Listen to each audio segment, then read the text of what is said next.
الحمد لله نحمده ونستعينه ونستغفره ونؤمن به ونتوكل عليه ونعوذ بالله من شرور أنفسنا ومن سيئات أعمالنا من يهده الله فلا مضل له ومن يضلل فلا هادي له ونشهد أن لا إله إلا الله وحده لا شريك له ونشهد أن محمدا عبده ورسوله صلی اللہ تعالی علیہ وعلى آلہ واصحابہ وبارک وسلم تسلیما کثیرا کثیرا اما بعد فاعوذ باللہ من الشیطان الرجیم بسم اللہ الرحمن الرحیم یا ایہا الذین آمنوا ان جاءکم فاسق بنبأ فتبینوا ان تصیبوا قوما بجہالۃ فتصبحوا علی ما فعلتم نادمین. آیت صحیح پڑھیے بھائی. وہ بعض دفعہ آیت میں ایک لفظ آگے پیچھے ہو گیا نا تو وہ چلا گیا، پھر آئی شامت. پھر یہ نہیں ہوگا کہ مفتی صاحب سے آیت پڑھنے میں غلطی ہوئی ہے یا کچھ دائیں بائیں ہو گیا، پھر یہ ایک کلپ بنے گا کہ ان کو قرآن آتا نہیں ہے اور پتہ نہیں کیا کیا. تو حافظ سے غلطی ہو جاتی ہے نا. ہم تقریباً 15 سال سے میں تراویح پڑھا رہا ہوں، پھر بھی انسان سے غلطی ہو جاتی ہے آیت پڑھنے میں. خیر، یہ جو میں نے قرآن مجید کی آیت پڑھی ہے، یا ایہا الذین آمنوا ان جاءکم فاسق بنبأ فتبینوا ان تصیبوا قوما بجہالہ. خطبہ پڑھ لیا؟ خطبہ پڑھا ہے میں نے الحمدللہ والا. دماغ کی سیٹنگ آؤٹ ہوئی ہے. ٹھیک، چلیں اللہ سے دعا کرتے ہیں اللہ تعالی حق بات کہنے کی، صحیح طرح سے سننے کی، سمجھنے کی اور عمل کی توفیق عطا فرمائے. سیٹنگ آؤٹ کیوں ہوئی ہے یہ نہیں بتاؤں گا. سیٹنگ آؤٹ ہونے کی وجہ نہیں بتا سکتا میں، پھر آپ لوگ 2-3 شادیاں کریں گے نہیں.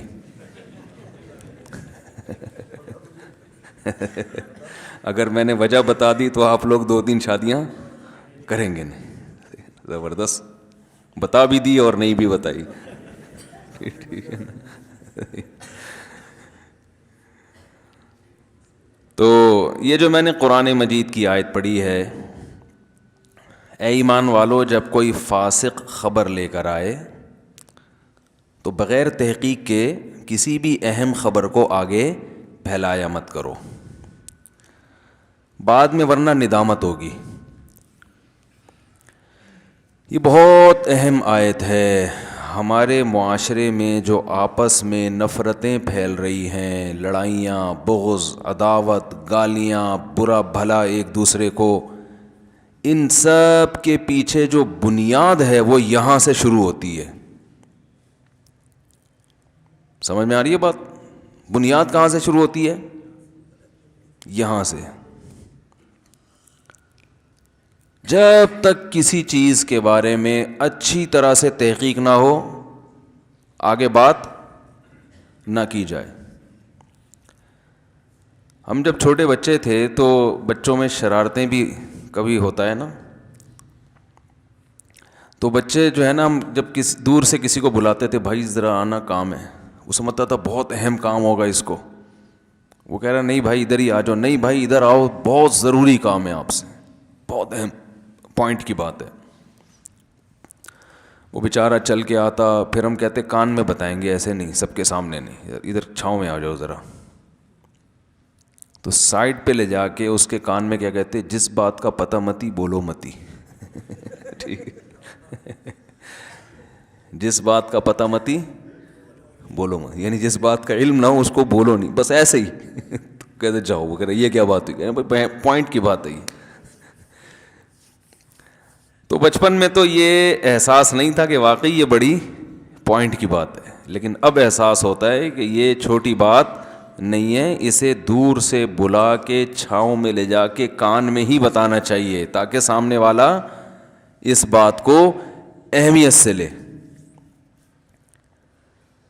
2 چیزیں اگر ہمارے معاشرے میں ختم ہو جائیں نا تو 90% پھڈے ختم ہو جائیں گے. 90% نفرتیں ختم ہو جائیں گی. 90%، 90 بھی کم کہہ رہا ہوں، اصل میں 99.9%. لڑائیاں، جھگڑے، مار کٹائیاں، گالیاں، غلط کمنٹس جو ہم ایک دوسرے کے خلاف کر رہے ہوتے ہیں نا، یہ 99.9% ختم ہو جائیں گے. وہ دو چیزیں کیا ہیں؟ بلا تحقیق بات ایک، نمبر 2 بدگمانی. بدگمانی سمجھتے ہیں؟ کسی بھی کی بات کا اچھا پہلو نکالنے کے بجائے غلط، خود سے چیزیں فرض کرتے رہنا کہ یہ یوں تھا تو یوں کہا ہے اس نے، اصل میں تو یوں تھا تو اس لیے کیا اس نے. تو یہ دو چیزیں جو ہے نا، بدگمانی اور سیاسی لوگ بھی ایک دوسرے کے خلاف جو لڑائیاں ہو رہی ہیں، اس نے یہ تقریر جو کی ہے تو ایکچولی وہ اصل میں فلاں کو خوش کرنے کے لیے کی ہے. اس نے جو یہ بری بات کی ہے، اچھا جو محبت والے ہوتے ہیں نا وہ بری کو اچھا کر رہے ہوتے ہیں، اور جو نفرت والے وہ اچھے کو برا بنا رہے ہوتے ہیں. تو سیاسی لڑائیاں بھی، مذہبی لڑائیاں بھی اسی پہ. فلاں فرقے نے، فلاں مولانا صاحب نے جو یہ بات کی ہے، اصل میں اپنے مسلک کو پروموٹ کرنا چاہتے ہیں.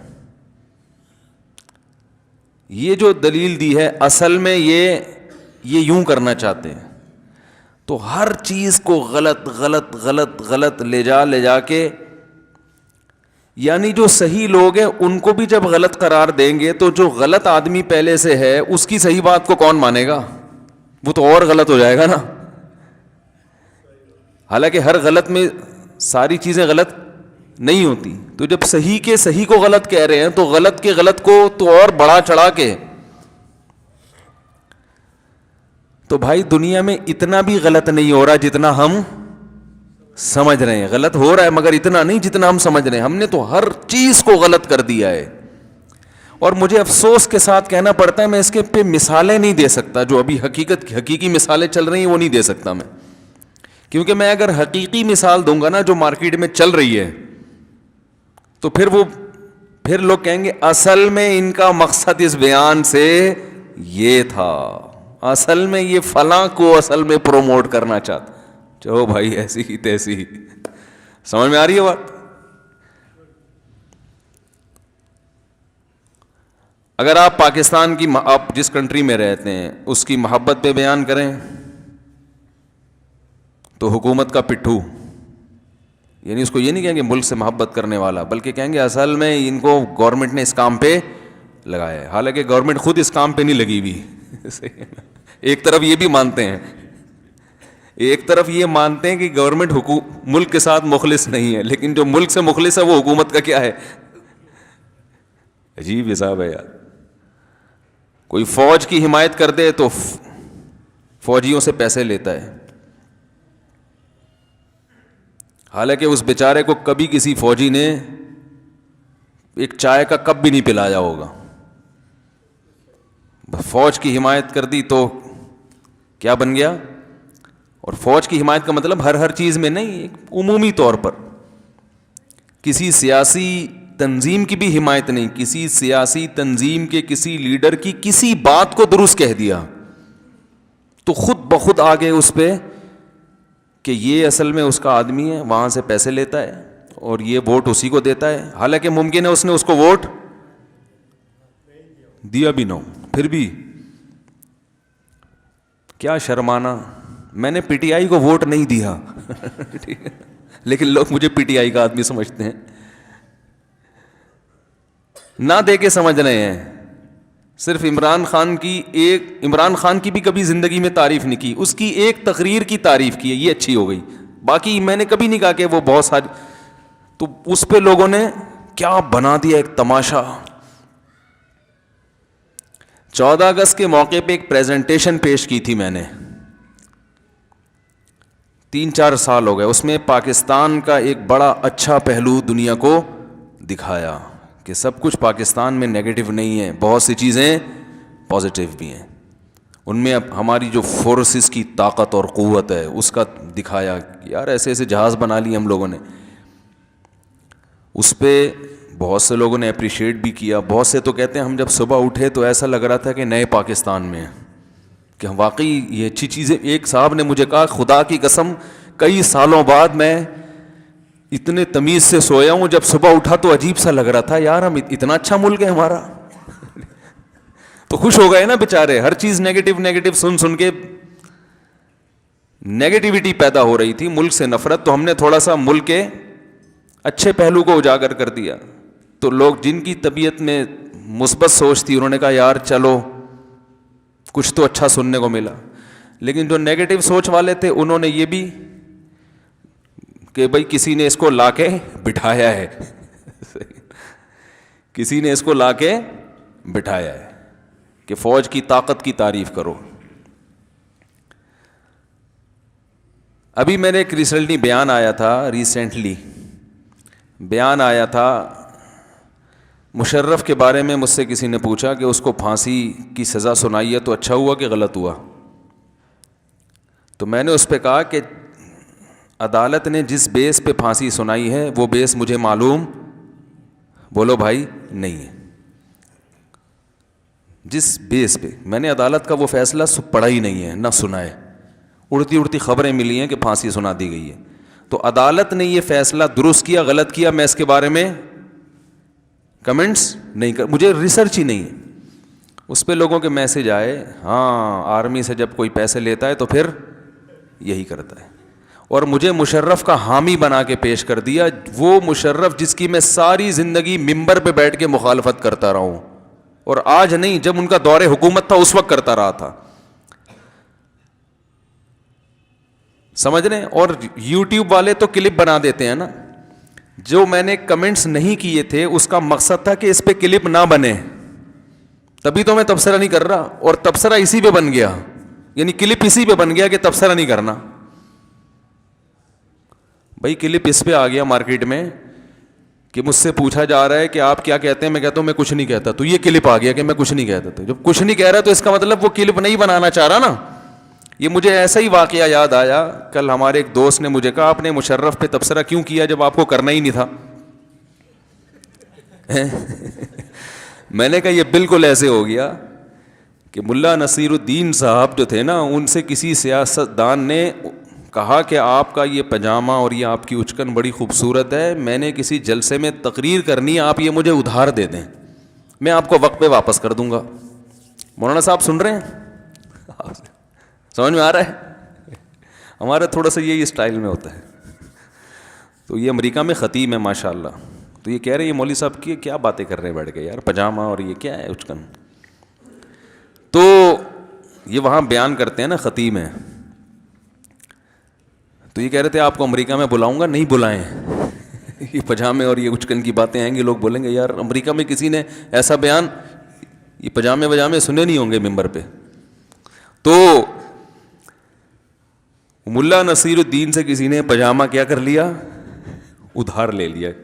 اور وہ جو شیروانی کئی دفعہ سن چکے ہیں, لیکن اس پہ میں فٹ کروں گا نا اس کو جو میرے ساتھ ہوا ہے. تو اب وہ کیا ہے کہ وہ جہاں بھی جلسے میں تقریر کر رہے ہیں, لوگوں نے کہا کہ اچھا, تقریر کے دوران ملا نصیر الدین ان کو اسٹیج پہ بلاتے کہ میں ایک سیاست دان کو بلانا چاہتا ہوں اور یہ زبردست, لیکن ان کا جو پاجامہ ہے وہ میرا ہے, وہ میرا پاجامہ انہوں نے پہنا ہوا ہے. جب وہ تقریر کر کے چلے گئے, انہوں نے کہا ملا نصیر الدین سے کہا یار یہ کیا ضرورت ہے کہ یہ پاجامہ میرا ہے, کتنی بری بات ہے, احسان کر کے جتلانا. انہوں نے کہا ٹھیک ہے آئندہ نہیں بتاؤں گا کہ میرا پاجامہ ہے. دوبارہ تقریر کے لیے بلایا کہ میں ایک شخصیت کو بلا رہا ہوں اور یوں, ان کا جو پاجامہ ہے وہ انہی کا ہے, وہ میرا نہیں ہے. ٹھیک ہے نا, جو پاجامہ انہوں نے پہنا ہوا ہے وہ ان کا ہے, وہ میرا نہیں. اب لوگ شک پہ پڑ گئے یار یہ پاجامے کا تذکرہ کیوں ہو رہا ہے. تو وہ سیاسی لیڈر نے کہا کہ بھائی یہ کیوں بتاتے ہو کہ میرا ہے تمہارا, اس کے بارے میں کوئی تبصرہ ہی نہیں کرو, اس کے بارے میں کوئی تبصرہ ہی نہیں کرو. اچھا بھائی دوبارہ تقریر ہوئی تو ملا نصیر الدین نے اسٹیج پہ اعلان کیا میں ایک شخصیت کو بلا رہا ہوں، یہ ایسے ہیں یہ ویسے ہیں، اور ان کے پاجامے کے بارے میں کوئی تبصرہ نہیں کرنا چاہتا. اب تو اور خطرناک ہو گیا نا معاملہ. کیا ہو گیا؟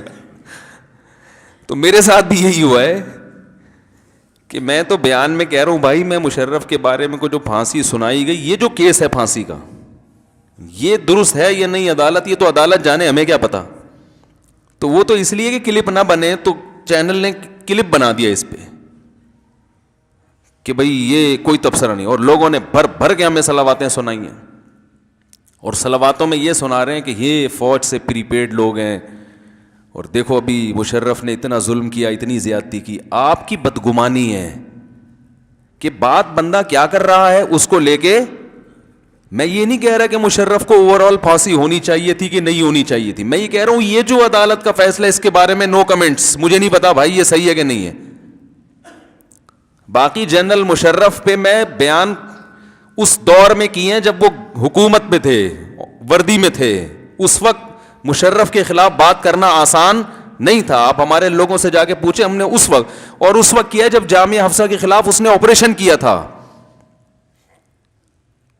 اس وقت آسان نہیں تھا ممبر پہ بیٹھ کے بات کرنا. ہم نے اس وقت مخالفت کی تھی کہ جامعہ حفصہ والے صحیح کر رہے ہو غلط کر رہے ہو، لیکن جو ری ایکشن فوج کر رہی ہے یہ ری ایکشن کسی صورت میں درست نہیں ہے، اس کا کوئی جواز نہیں بنتا.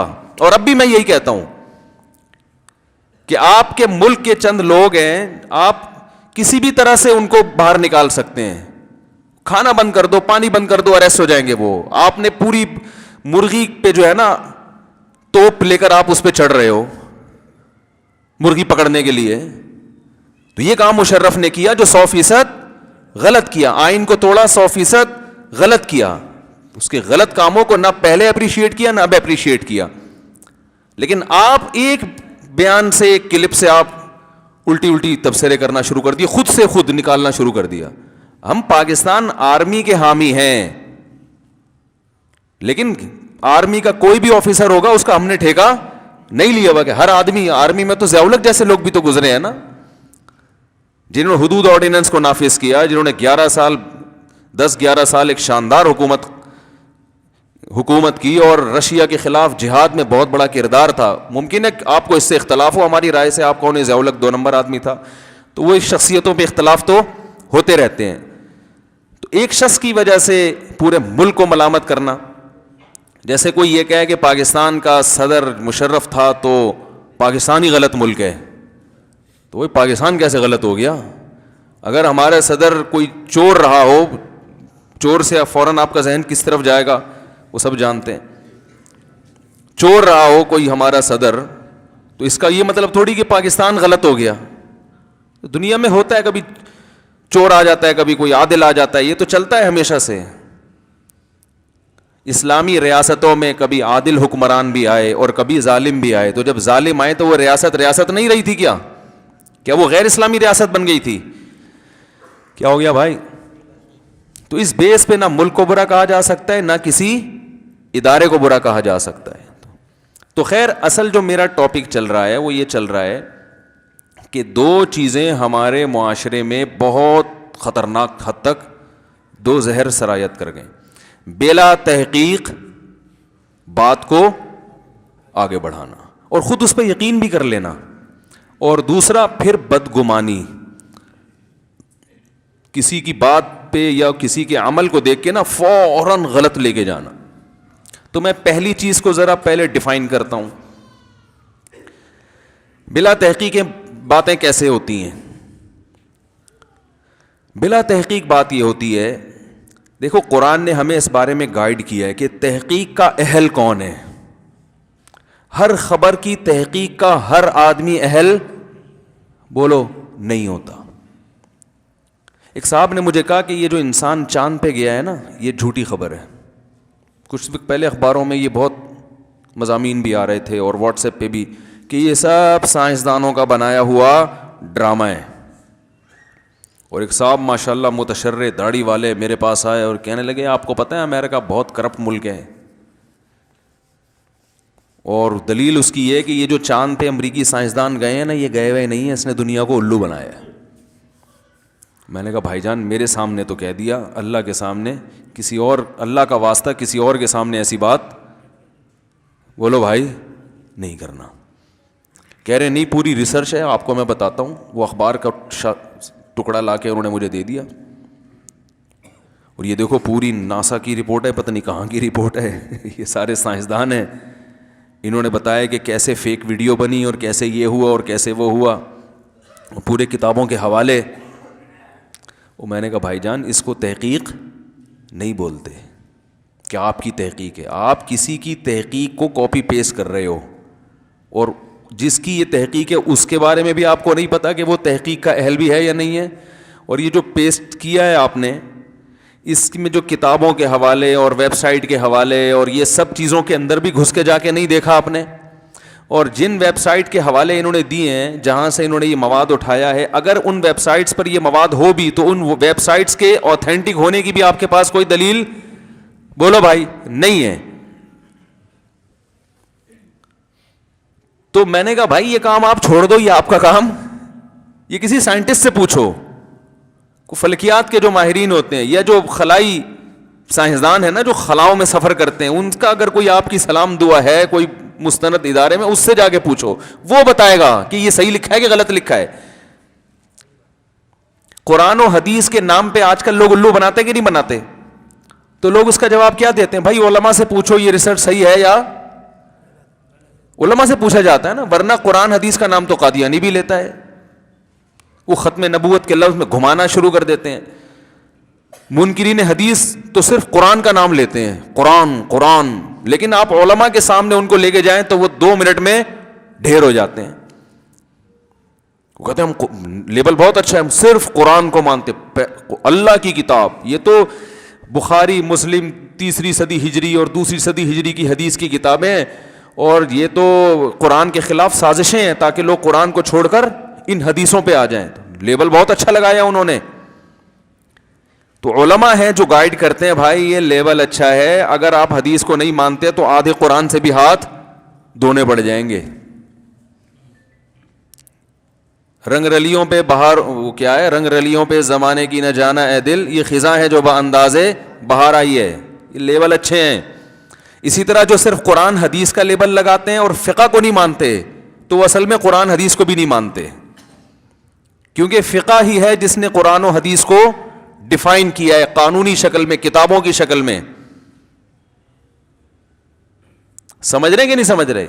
کیونکہ اگر آپ فقہ کو ہٹا دو گے تو قرآن اور حدیث کی پھر تشریح میں امت آوارہ ہو جائے گی, بے لگام اونٹ, جس کا منہ جدھر چاہے گا اٹھ کے جائے گا. یہ تو اللہ کا اس امت پر احسان ہوا کہ قرآن و حدیث کی تشریح میں ہمیں خود آوارہ نہیں چھوڑا. یہ مجتہدین سے اللہ نے یہ کام کروا کے, کتابیں لکھوا کے, ریٹن فارم میں لا کے یونیورسٹیوں میں اور مدرسوں میں اس علم کو اللہ نے جاری کر دیا. اب اسی پہ پابند ہونا پڑے گا. قرآن و حدیث کی اس کے علاوہ کوئی تشریح قابل قبول نہیں ہوگی.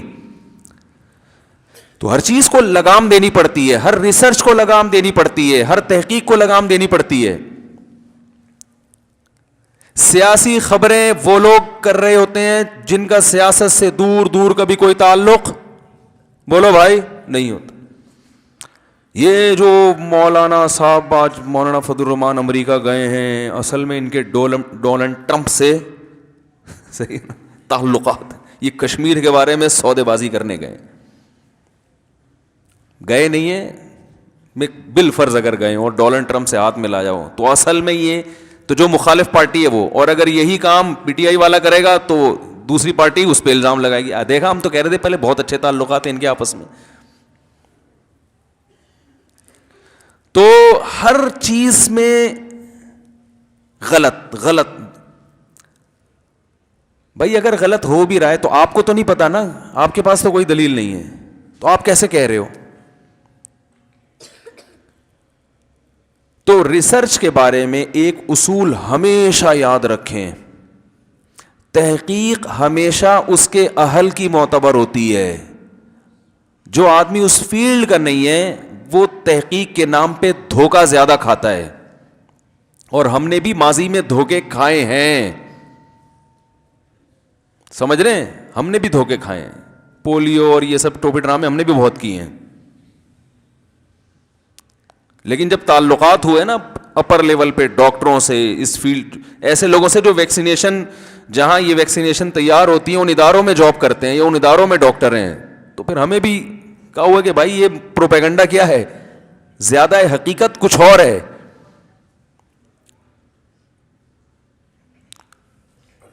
تو پولیو پہ کیا ہے, پولیو پہ میرا بیان آیا نا پولیو کے حق میں, تو اس بیان پہ لوگوں کے کمنٹس, گورنمنٹ کا پیسہ نظر آ رہا ہے جھلکتا ہوا. خدا کی قسم میں نے پولیو کے حق میں جو بیان کیا, اللہ کی قسم حکومت نے 1 روپیہ نہیں دیا, اور ایک دفعہ یہ بھی نہیں کہا کہ بہت اچھا مولوی صاحب آپ نے دل خوش کر دیا, اتنا بھی نہیں کہا ہے اللہ کی قسم. لیکن الزام کیا لگ رہا ہے کہ حکومت کے درباری مولوی. پولیو کا درباری مولوی سے کیا تعلق ہے یار؟ رائے ہے ایک, آپ پلائیں نہ پلائیں آپ کی مرضی.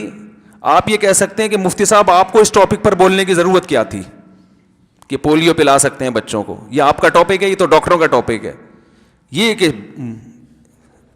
اشکال بالکل درست ہے کہ بھئی یہ لوگ ڈاکٹر سے خود ہی پوچھ لیں گے, آپ کو ڈاکٹروں کی فیلڈ میں ٹانگ اڑانے کی ضرورت کیا ہے کہ پولیو, میں نے کلپ ریکارڈ کروایا نا, وہ ضرورت اس لیے ہے کہ بہت سے علماء کی طرف سے یہ بات گئی ہے کہ یہ نہیں پلانی چاہیے.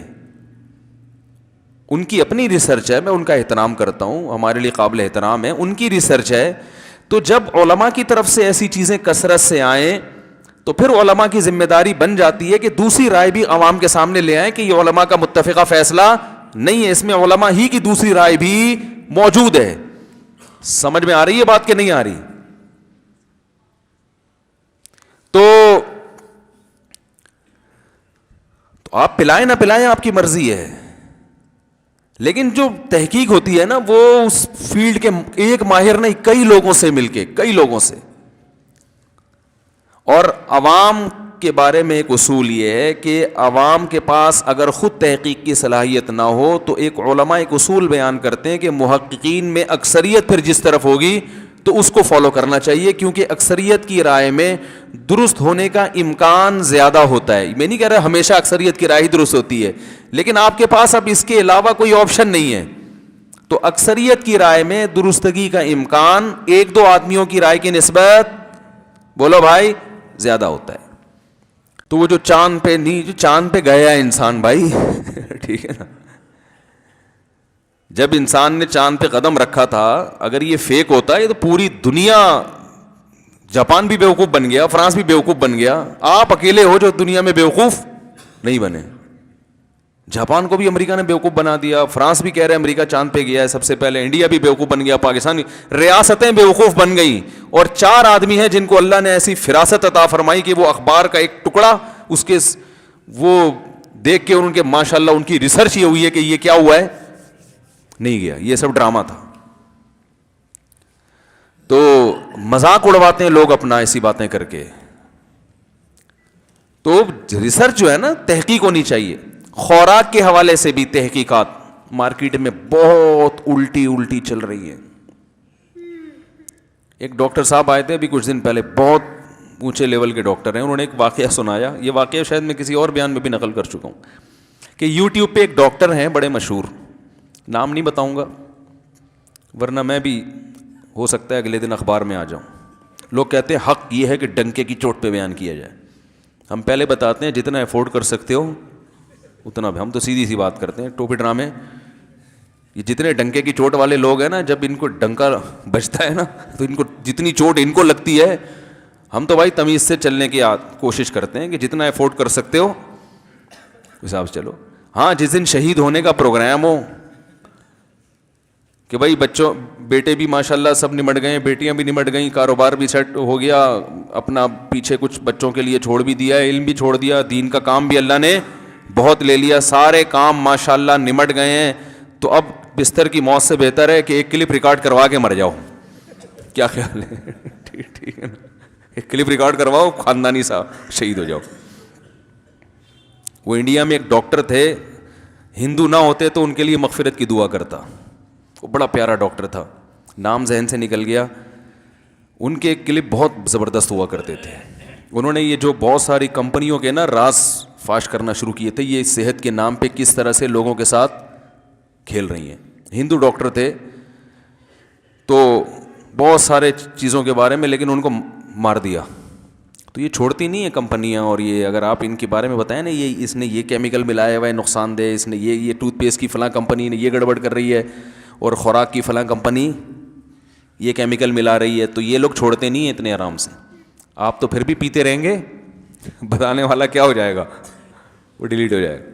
وہی ہوا, لوگ تو ابھی وہ کمپنیاں تو ابھی بھی ترقی کر رہی ہیں. وہ ڈاکٹر بیچارے جن کے خلاف بولتے تھے کہ اس میں یہ ہے, اس میں یہ, وہ ڈاکٹر دنیا سے چلا گیا. تو وہ ایک ڈاکٹر آئے, بڑے زبردست ڈاکٹر نے, انہوں نے بتایا کہ یوٹیوب پہ ایک مشہور ڈاکٹر ہے جو ڈاکٹر ہے نہیں, لیکن یوٹیوب پہ کیا پتہ چلتا ہے یہ ڈاکٹر ہے یا نہیں ہے. تو بڑا حلقہ ان کا ماشاء اللہ, اور روحانیت بھی انہوں نے بتایا ہوا ہے کہ میرا اللہ سے کنیکشن بھی ہے. اب یوٹیوب والے کیا کرتے ہیں, تلاش کر کے نا جس پہ شبہ ہوتا ہے اس کی تصویر میری تصویر کے ساتھ لگا کے کلپ بنا دیتے ہیں. تو بھائی میں ذمہ دار نہیں ہوں, کسی پہ الزام لگا دیا تو میں ذمہ دار نہیں ہوں.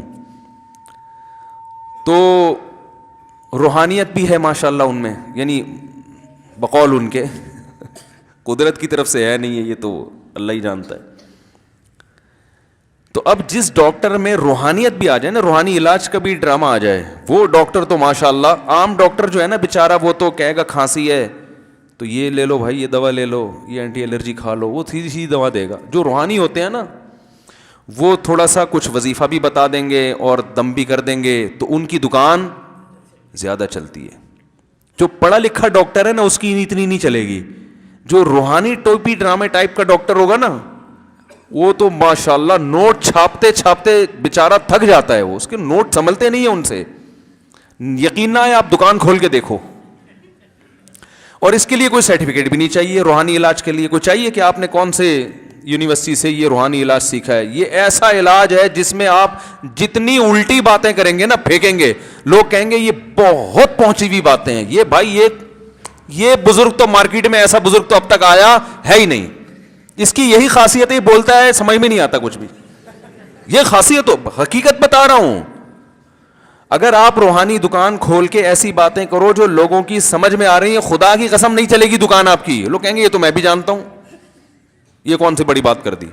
ایسی باتیں کرو جو اوپر سے گزر رہی ہوں, آپ کہیں گے یہ کچھ واقعی کوئی بہت ہی پرانا کنیکشن ہے ان کا, فرشت جبریل کے ساتھ ڈائریکٹ تعلق ہے ان کا. آپ اس کو مذاق نہ سمجھیں, حقیقت ہے یہ. موکل, حمزات, حصار, یہ پتہ ہے موکل کیا ہوتا ہے؟ نہیں پتا نا, زبردست, یہی تو ہے. اسی کو تو علم بولتے ہیں. نہ مجھے پتا نہ آپ کو پتا.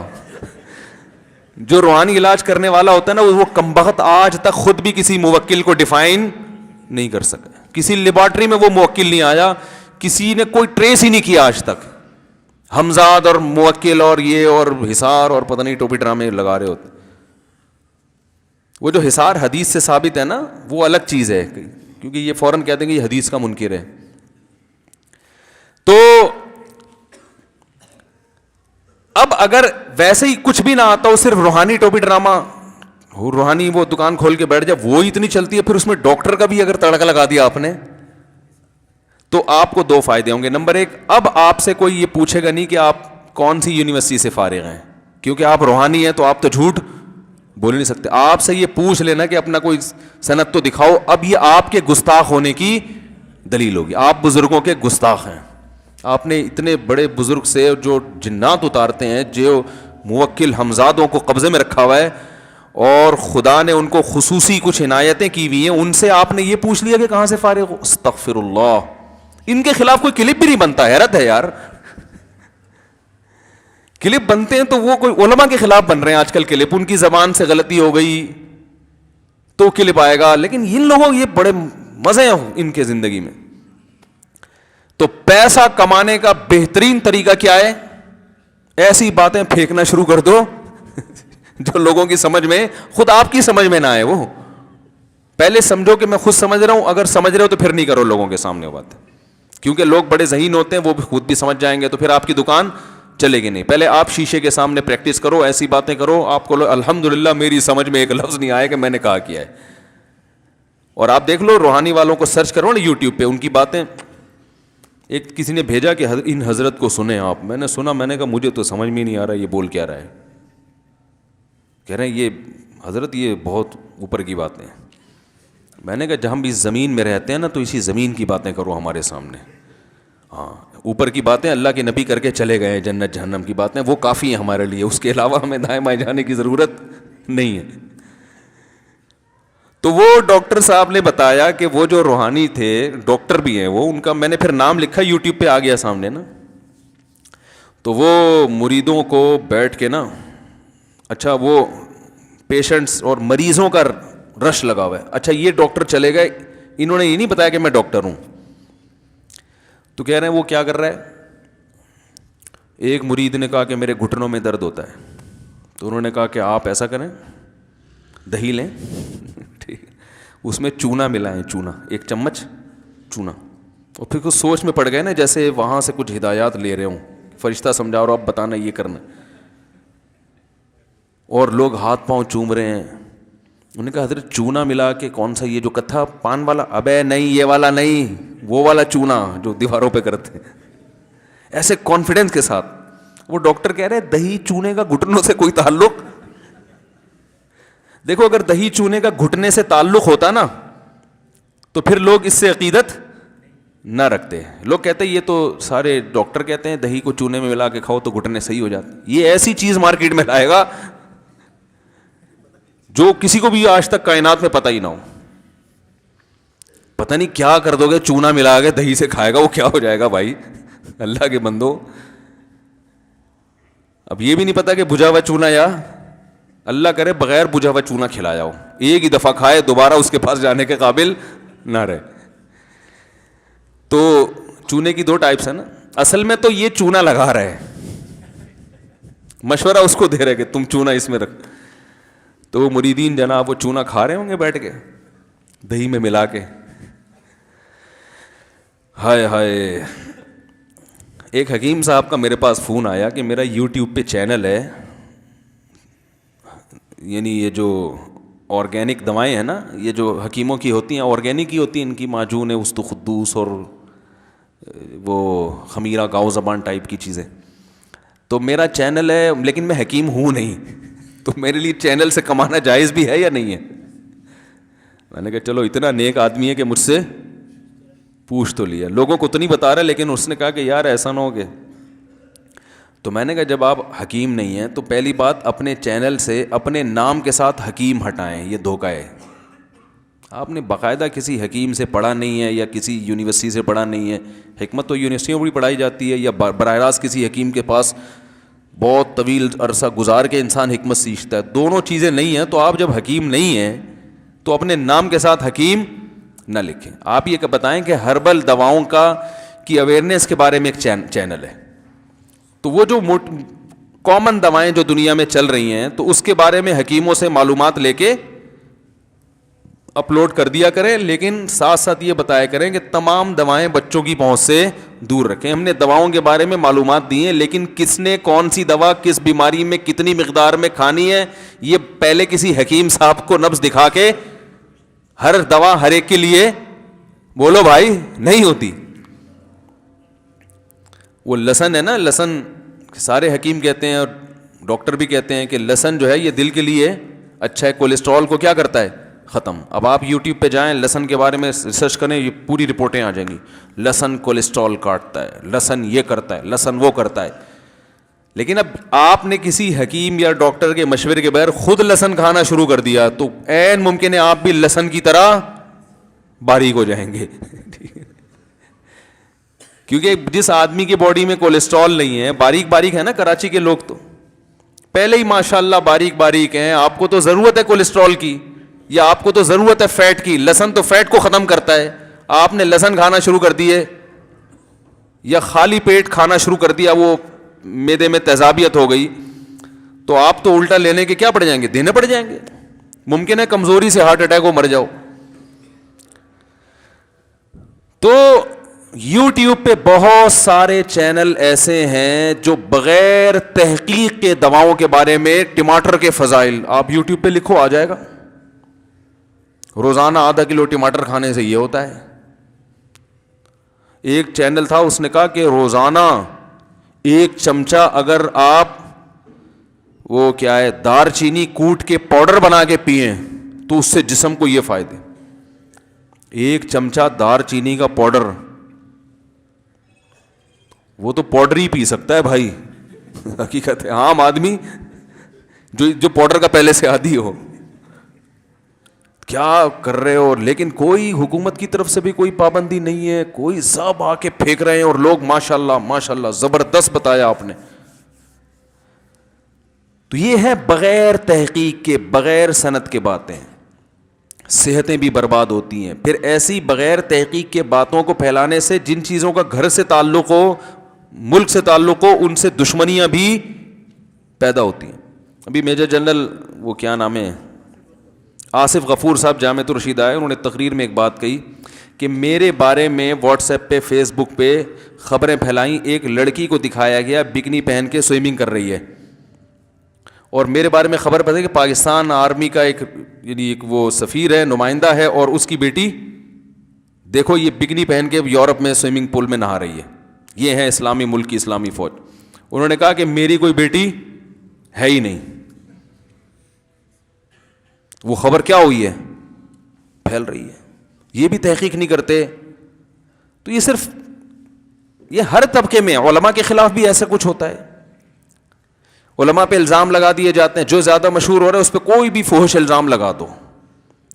بعض ایسا ہوتا ہے کہ ٹیلی ویژن میں جو مشہور سیلیبریٹیز ہوتی ہیں نا، ان کے میاں بیوی میں جب اختلاف ہو جائے نا تو یہ تو بہت ہوتا ہے.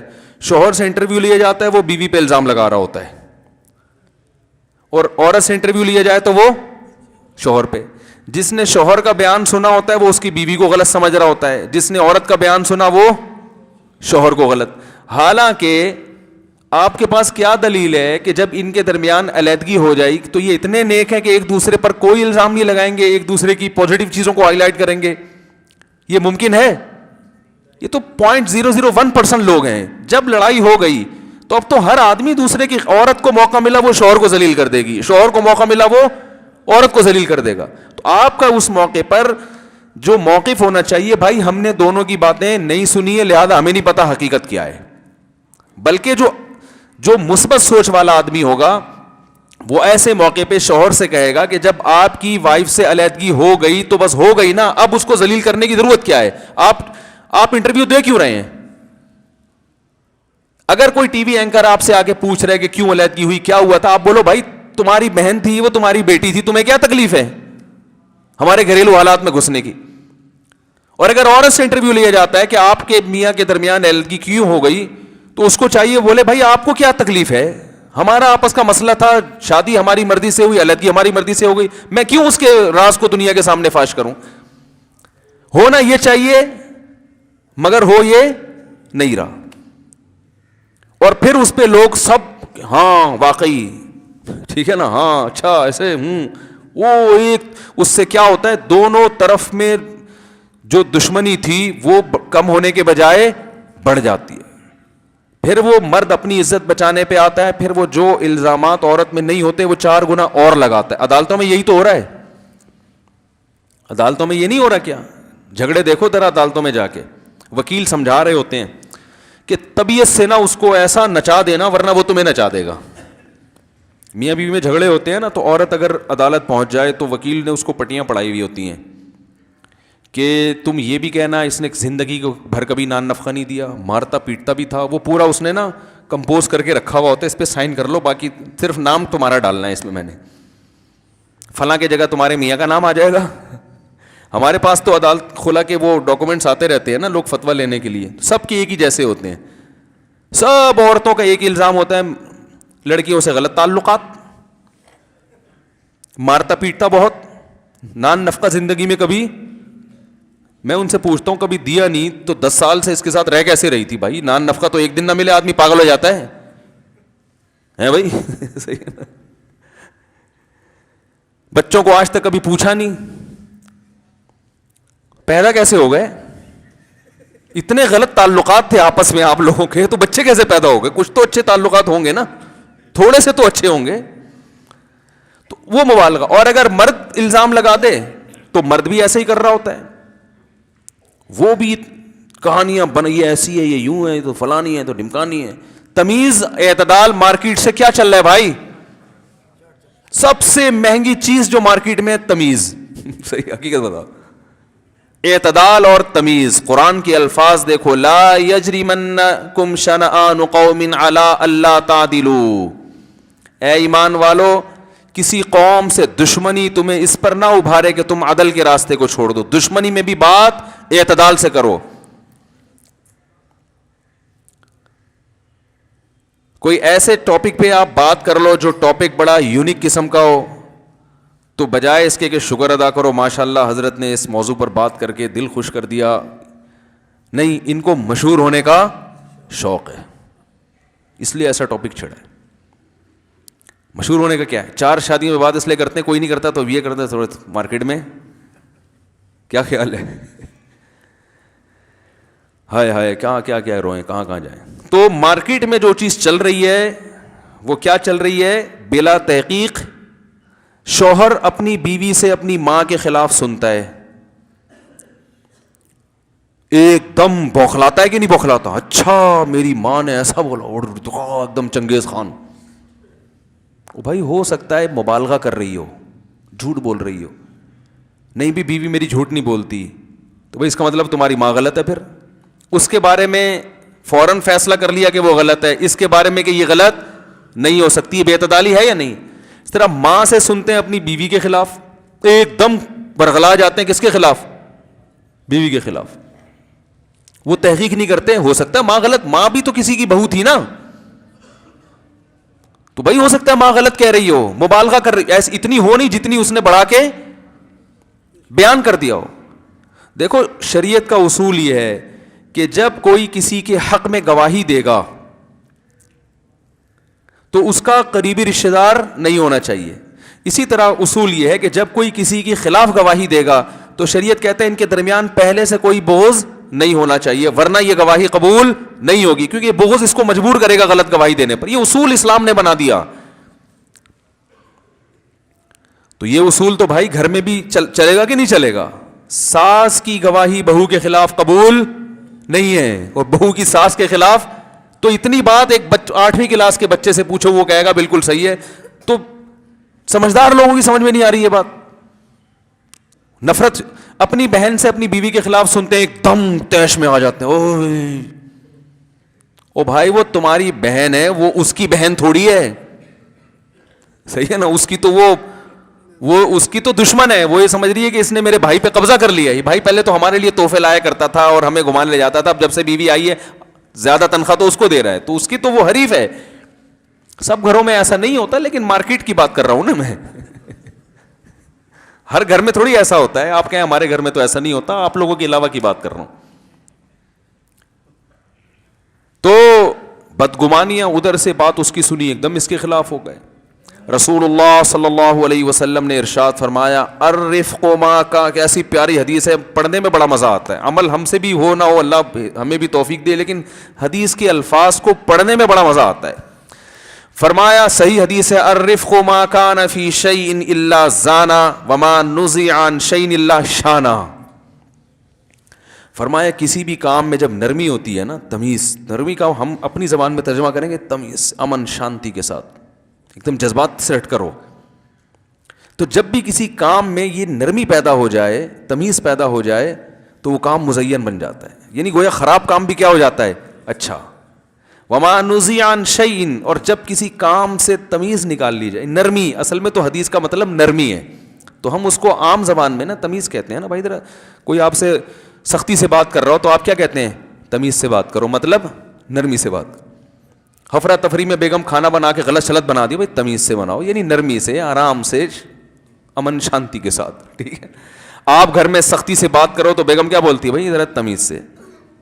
تو ہر کام ٹھنڈے طریقے سے سوچ کے، اس کے تمام مثبت منفی پہلوؤں، ایک جو جذبات میں آ جاتے ہیں نا، یہ ہمیشہ کام کیا کرتے ہیں؟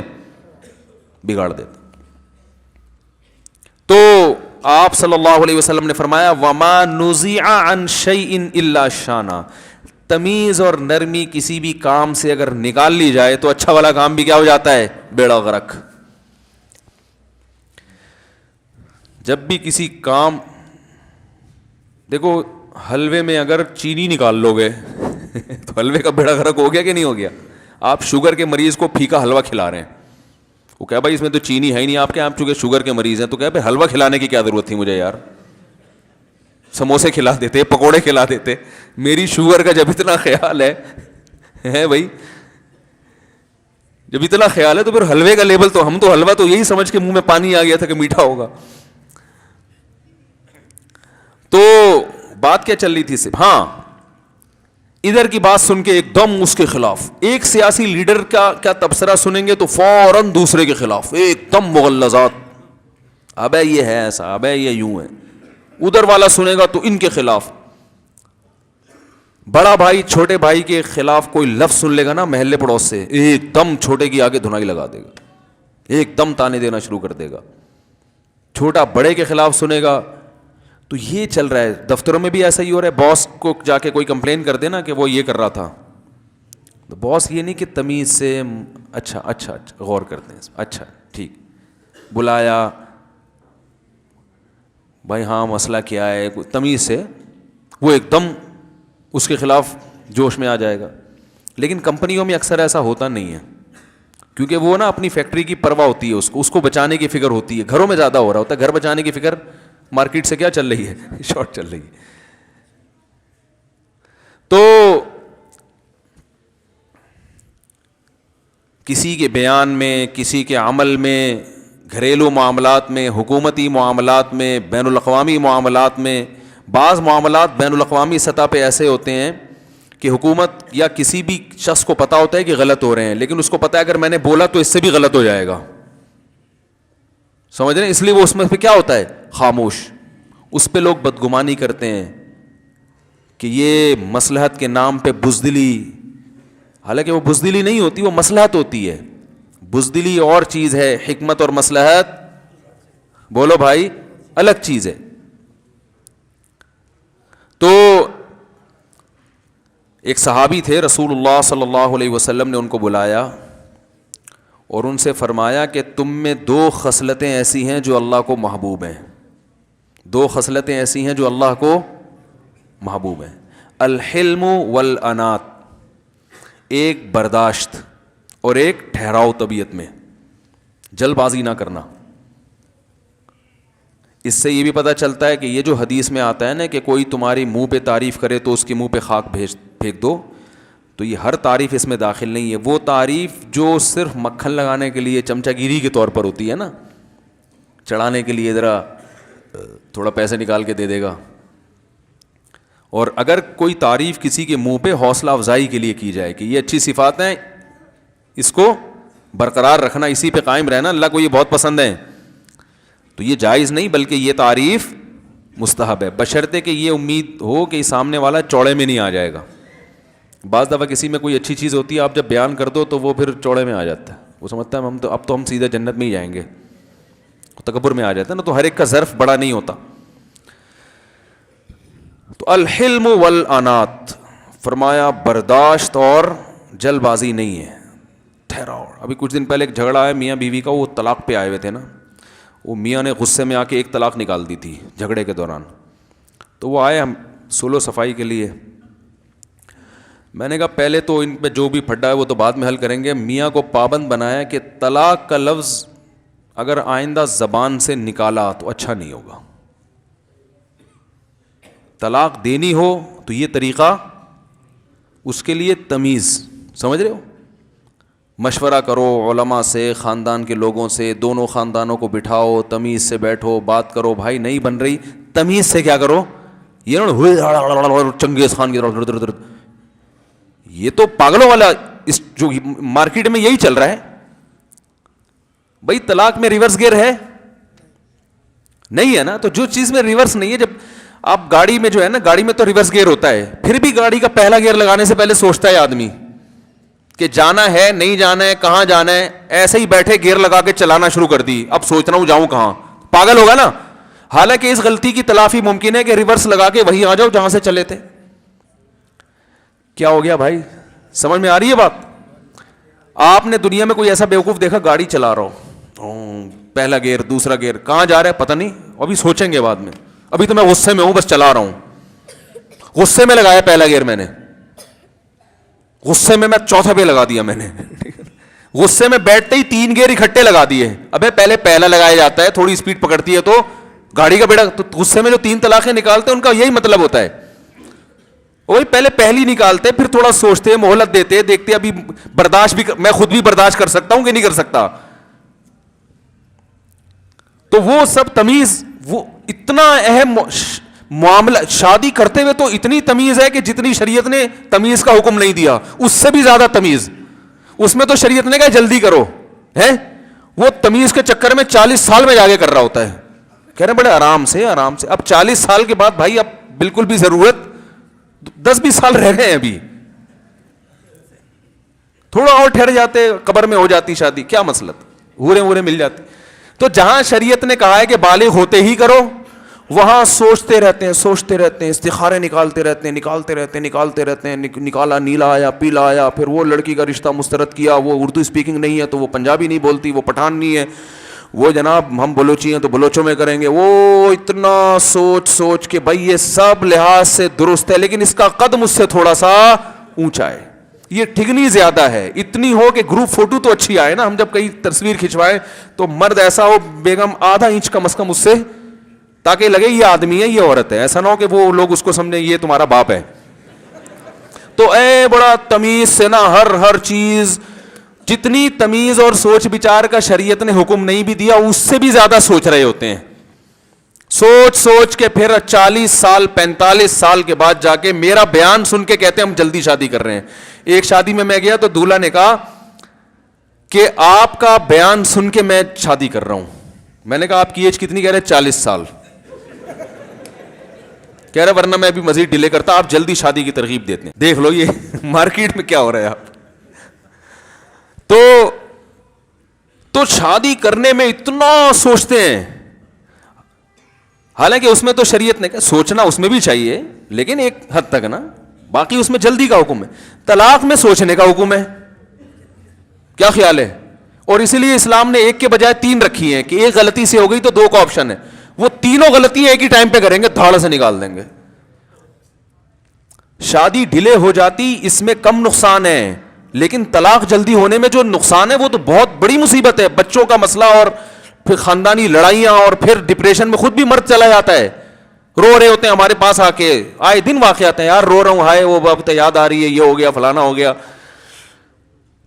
تو اس میں بھی تمیز مارکیٹ میں کیا ہے بھائی, الگ ہی ہونا ہے نا, تو تمیز سے بھی تو ہوا جا سکتا ہے.